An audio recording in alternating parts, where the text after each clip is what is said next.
Hey everyone, so on this week's Rockstar Minute, we're going to talk about Bitcoin, Kentucky, China, and gold. So get ready, this is going to be quick. With all the madness going around with Bitcoin, we've been paying attention to this obviously as well. We're interested in this stuff. And I'm not sure if you know this, but we pulled up this from Reuters, and a Kentucky police chief from Vico, Kentucky, has been asked that he gets paid now in Bitcoin.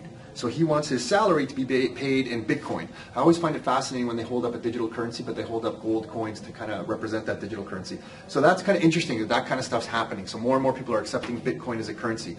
And we're always looking in the world when money's going and exchanging hands, who's the smart money? Where's the majority of money going, but where's the smart money going? So recently we've dug up these two articles that just kind of hit the press, and this is some interesting stuff. Barrick Gold, which is the biggest gold producer in the world, is naming John Thornton the next chairman. John Thornton is going to be the next chairman of Barrick Gold, the biggest gold company in the world. And John Thornton, when you dig into him a little bit and do some research on him, he's the ex-president of Goldman Sachs, one of the biggest investment banks in the world. Why is this guy going to become the chairman of the biggest gold company in the world? Just a kind of an interesting little tidbit of information, makes us think a little bit.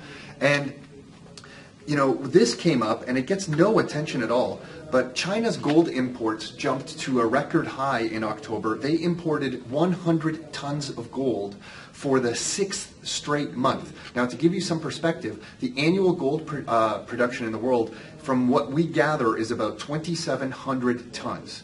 And they're taking 100 tons a month for the last 6 months. If you extrapolate that out to a year, that's about 1,200 tons of gold. They're taking almost half of the entire annual gold production off the market.